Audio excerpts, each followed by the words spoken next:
오늘 말씀의 제목은 언약은 말이 아니라 삶입니다 라는 제목입니다. 우리는 살아가면서 수많은 약속을 하지요. 가족에게도 약속하고 사람들과도 약속을 하며 하나님 앞에서도 여러 번 약속하고 결단합니다. 그런데 시간이 지나서 보면 우리의 삶이 약속했던 그 말을 따르지 못한 것을 발견하곤 합니다. 그래서 사람을 평가할 때 무슨 말을 하는가 보다 어떻게 살아왔는가를 사람들이 보지요.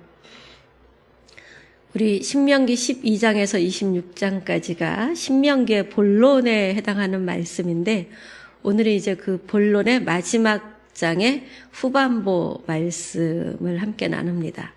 그 앞에는 어떻게 예배할 것인가, 어떻게 말할 것인가, 어떻게 거래할 것인가, 약한 사람을 어떻게 대할 것인가, 이렇게 관계 속에서 어떤 책임을 져야 하는가에 대한 말씀을 하나님께서 우리에게 주셨습니다.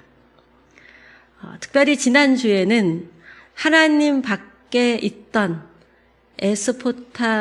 메소포타미아 지역인 그 아람의 아브라함이 하나님께 불려지기 전 그때부터 기억하여 이제 하나님 안에서 큰 민족을 이루고 첫 열매를 맺은 것을 하나님께 드리고 이웃과 함께 나누며 받은 은혜를 감사로 표현하라는 그런 말씀이 있었습니다. 오늘은 여기서 한 걸음 더 나아가서 너희는 정말 하나님의 백성답게 살고 있느냐는 질문입니다. 12절 말씀, 셋째 해 내 모든 소산의 11조 내기를 마친 후에 레위인, 객, 고아, 가부가 내 성읍 안에서 먹고 배부르게 하라라고 합니다. 제3년 10의 1조에 대한 말씀입니다만 그러나 단순히 11조에 대한 규례가 아닙니다. 하나님의 언약 안에 있는 백성으로서 내 삶을 점검하라라는 것입니다. 삶을 점검하라는 말씀에 곧 이어지는 게 뭡니까? 레위인, 객, 고아, 가부에 대한 주변에 있는 사람들에 대한 말씀으로 이어지지요. 레위인은 성전에서 일하는 사람들입니다. 거류민은 고향을 떠나와서 사는 삶의 기반이 없는 이방인들, 객이라고도 하죠. 그리고 고아와 가부는 생계를 책임져 줄 보호자가 없는 사람들입니다. 하나님은 이 3년에 한 번 11조의 혜택을 누가 받아야 하는지에 대해서 말씀하시는 것입니다. 하나님 물질 안에 담긴 관계에 중점을 두십니다. 교회가 11조 해라 그러면 단지 물질에 포커스를 둬서 말할 수도 있는데요. 그것이 아니라 그 물질 안에 담긴 관계에 하나님은 관심이 있다라는 것이죠. 신명기에 계속 반복되는 말씀이 너희도 객이 되었었다입니다. 너희도 도움이 필요한 사람이었었다라는 것이죠. 하나님은 이스라엘 백성의 과거를 잊지 않게 하십니다. 왜냐하면 은혜를 기억하는 사람만이 은혜를 나눌 수 있기 때문입니다. 언약 백성은 하나님의 은혜를 받은 사람들입니다. 그래서 은혜를 기억하며 하나님께 예배합니다. 이웃과 받은 은혜를 즐거운 마음으로 나눕니다. 신앙은 하나님과의 관계만 잘하는 자로 머무르는 것, 이것이 아니죠. 많은 사람들이 나 하나 그냥 예수 잘 믿으면 되지 이렇게 생각하지만 신앙의 가장 기본은 관계입니다. 하나님과의 관계가 풀렸다면 이웃을 향한 사랑으로 관계를 이웃과 맺어가길 원하시는데요. 그 이웃과 맺어가는 관계에 등장하는 게 물질이라는 거예요. 관계 속에는 뭐가 흐르게 되어 있습니까? 물질이 흐르게 되어 있는 거죠. 14절 말씀을 보면 하나님 앞에서 점검받은 그 언약 백성의 삶이 나오는데요. 내가 성물 중에서 구별한 것을, 이건 뭐죠? 3년에 한 번 10분의 1로 구별한 것, 이것이죠. 그것을 집에서 내어 레위인과 객과 고아와 가부에게 주기를 주께서 명령하신 대로 다 행하였사오니, 이렇게 말씀합니다. 하나님 앞에서 이런 고백이지요. 우리는 다른 사람은 다 속여도 하나님은 속일 수 없습니다. 겉으로는 순종하는 것처럼 보여도 우리 하나님은 우리의 중심을 보십니다. 언약 백성의 삶은 하나님 앞에서 정직함입니다.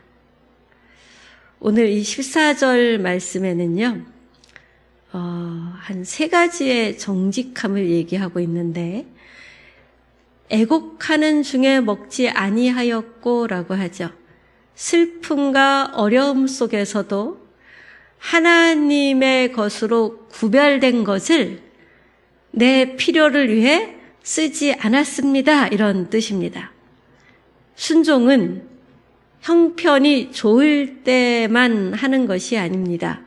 어려울 때도 하나님의 주권을 인정하며 따르는 것이 순종입니다. 두 번째 정직은 부정한 중에서 제하여 내지 아니하였고라고 합니다. 하나님께 드릴 것을 내가 함부로 다루지 않았다라는 고백입니다. 신앙은 단순히 결과만 중요하게 보지 않습니다. 과정도 중요합니다. 제가 유튜브 어느 그 방송사 채널을 보는데 국힘의 어떤 패널인데 재선거까지 할 거야 있느냐, 이미 선거 결과 다 나와서 결과에 큰 영향을 주지 않았는데 그냥 재선거까지는 가지 않고 수습해야 되는 쪽으로 얘기를 하는 여성 패널이 있었어요. 자, 그거는 절차는 중요하지 않다. 결과가 중요하다. 이 논리가 어느 정도 있는 얘기죠. 근데 하나님은 과정도 중요하다. 무엇을 했느냐만이 아니라 어떤 마음과 태도로 바른 절차가 있었느냐, 이것도 중요하다가 부정한 중에 제하여 내지 아니하였고입니다. 세 번째 정직은 죽은 자를 위하여 이것을 주지 아니하였나이다입니다. 당시 주변 민족들은 죽은 자를 위해서 제물을 바치기도 했습니다. 그런데 이스라엘 백성들은 그렇게 하지 않았습니다. 하나님께 속한 것을 다른 목적을 위해 사용하지 않았다라는 고백입니다. 이 세 가지 정직은 결국 하나의 고백인데요. 하나님께 드릴 것은 반드시 하나님께 드렸습니다라는 고백입니다. 결론은 여호와의 목소리를 청종하여 주의 명령을 다 행했습니다. 이런 고백이죠. 이 청종은 샤마라는 단어인데요. 듣고 순종했다라는 뜻, 여러분 너무 잘 알고 계신 말씀이죠. 들었지만 힘들다고 미루지 않았다. 급하다고 하나님 것을 구별하지 못하고 섞어서 쓰지 않았다. 언약 백성의 삶이 형편이 좋을 때는 순종하고 어려울 때는 그렇지 않은 것이 아니다라는 것이죠. 어려울 때도 하나님 말씀을 붙들고 순종하는 것, 이것이 언약 백성의 삶입니다.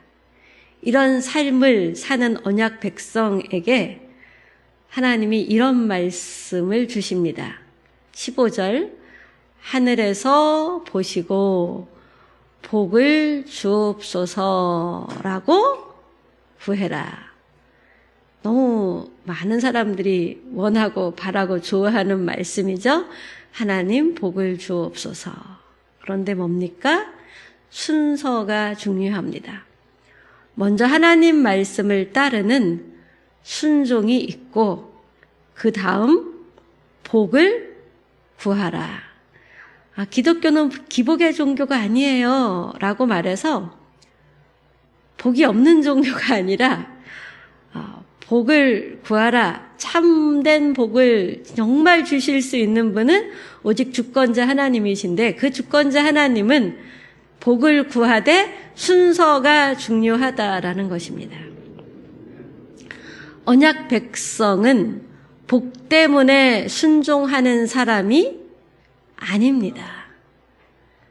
이게 중요한 포인트예요. 복을 받기 위해서 순종한다. 그러면 내가 복 받기 위한 원인을 제공했기 때문에 복을 받는다라는 조건이 성립되는 건데 우리는 하나님께 속했기 때문에 순종하는 것이고 하나님께 속한 자로서 순종한 사람은 아빠 이러면서 나 복 주세요.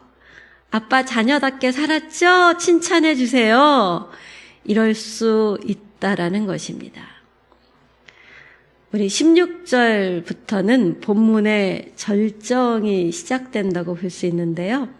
지금까지는 무엇을 해야 하는지 말씀하셨다면 이제 왜 그렇게 살아야 하는지에 대한 말씀입니다. 내가 오늘 여호와를 내 하나님으로 인정하였고 여호와께서도 오늘 너를 자기의 보배로운 백성으로 인정하였은즉. 자, 이것이 뭐냐 하면 언약입니다. 언약은 우리가 자꾸 일방적인 하나님의 약속으로만 이해해서 내가 아무렇게나 막 살고도 하나님이 나 용서해 주실 거야, 나 복 주실 거야, 이렇게 기독교를 왜곡하는 사람들이 많이 있는데 언약은 일방적 약속이 아니라는 것입니다. 하나님은 나는 너희 하나님이 되겠다 이렇게 말씀하셨죠. 이것은 일방적입니다. 그런데 그때 백성들이 우리는 하나님의 백성이 되겠습니다. 이렇게 응답해야 언약 관계가 시작된 것이라는 것입니다. 우리가 하나님 나라 복음, 예수 그리스도의 그 크시고 놀라운 구원의 복음의 말씀을 듣고 예수 그리스도가 나의 주인입니다.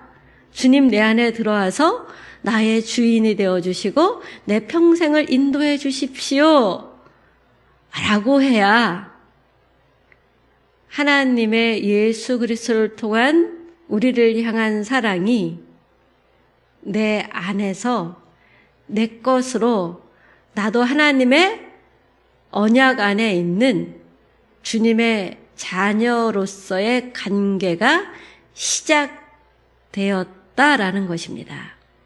믿음은 종교 활동이 아닌 인격적인 관계인 이유입니다. 교회 다니는 사람이 되는 것이 아니라 하나님께 속한 사람, 하나님 먼저 구원하셨고 그 구원 안에 들어온 자에게 하나님은 언약의 말씀의 원리가 성립되고 적용되도록 하십니다.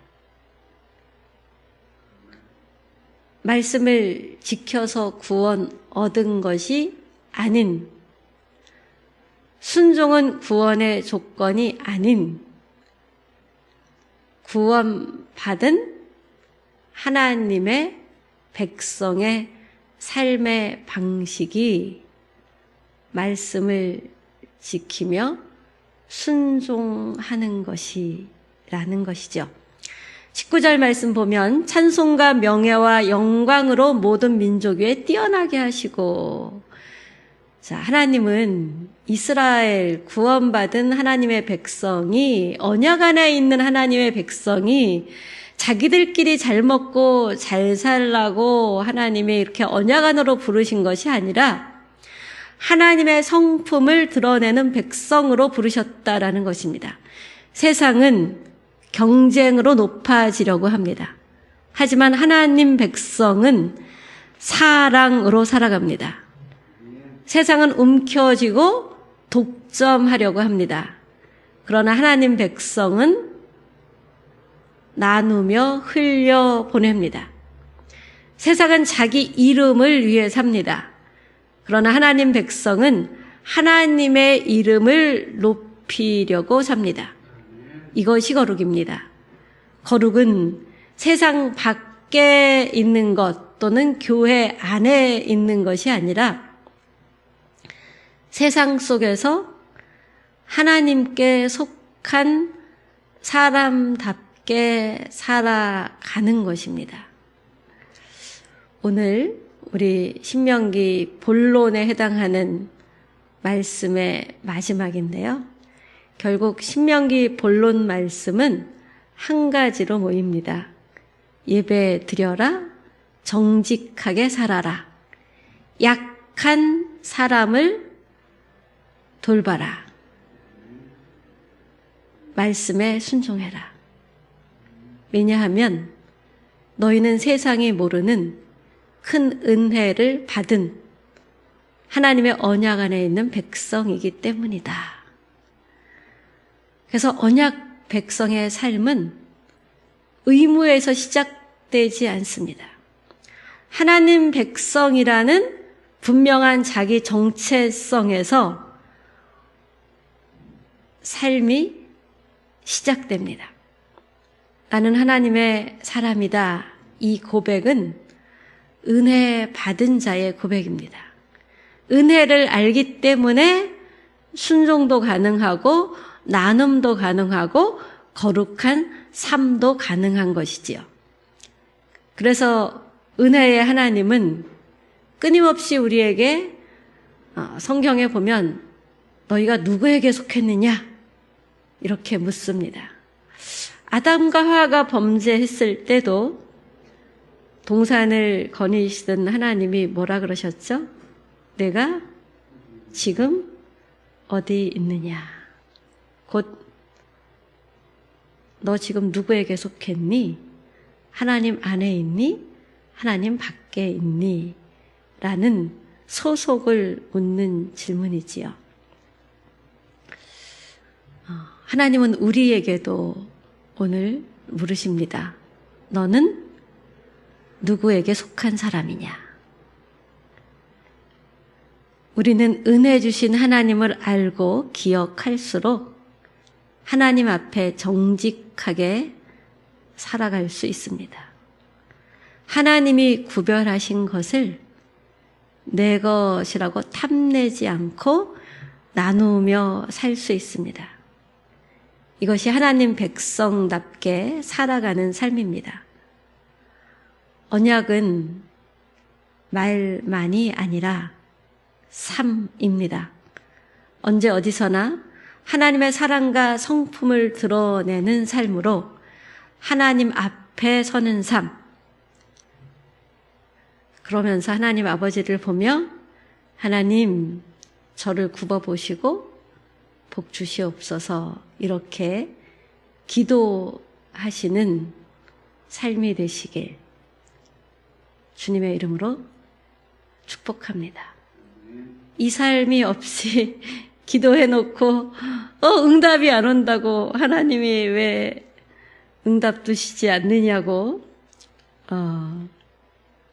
투덜투덜 하는 마음이 우리 교회 모든 성도들에게서는 사라지기를 예수님의 이름으로 축복합니다.